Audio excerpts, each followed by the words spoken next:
હવે વાત કરીએ એશિયાના પ્રથમ આર્કિયો મ્યુઝિયમની, જે વડાપ્રધાનના વતન વડનગર ખાતે તૈયાર થઈ રહ્યું છે।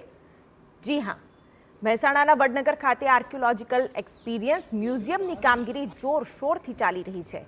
90% કામ પૂર્ણ થઈ ગયું છે, માત્ર 10% જેટલું કામ હવે બાકી છે।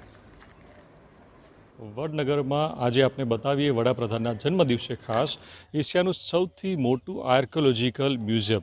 સૌથી પ્રથમ આપણે દ્રશ્યો બતાવવા માંગીશ કે અહીંયા હજુ જે કામ ચાલુ છે, જે પૂર્ણતાના આરે છે, લગભગ 80થી 90% કામ પૂરું થઈ ગયું છે।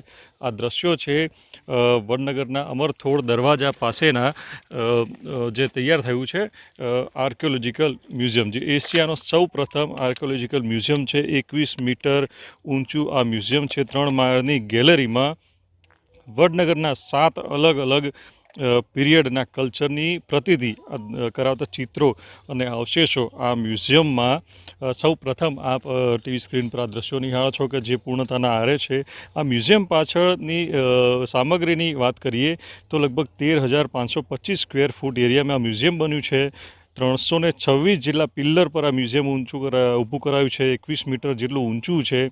આના બે તરફી દ્રશ્યો છે। એક તરફ સામેની તરફનો રોડ છે, ત્યાં ગ્રાઉન્ડ ફ્લોરથી જોઈ શકાય છે, તો બીજી તરફ એની બીજી સાઈડ તમે આવો છો તો લગભગ 3 થી 4 માળ ઉપર જે રહેણાંક વિસ્તાર છે ત્યાં એનો ઉપરનો માળ દેખાય છે, એટલે કે બે તરફથી અલગ અલગ ઊંચાઈ દેખાય છે। 21 મીટર ઊંચાઈ છે અને 250 ટન જેટલું અહીંયા આ મ્યુઝિયમમાં લોખંડ વપરાવામાં આવ્યું છે। લગભગ હવે 10 થી 20% જ કામ પૂરું કરવાનું બાકી છે। 3-1 મહિનામાં આનું ખુલ્લું મુકાશે એવું સૂત્રો દ્વારા માહિતી પ્રાપ્ત થઈ છે અને હાલ ક્યુરોસિનની કામગીરી પ્રગતિમાં છે। ત્યારે વડનગરનો ઇતિહાસ, આ સમગ્ર જે ઇતિહાસની અત્યાર સુધી વાગોળવામાં આવતો હતો, અત્યાર સુધી જે ઇતિહાસ જમીનના પેટાળમાંથી ખોદીને બહાર કાઢવામાં આવ્યો છે, એને હવે દેશ દુનિયાના લોકો પણ આ મ્યુઝિયમ થકી જોઈ શકશે।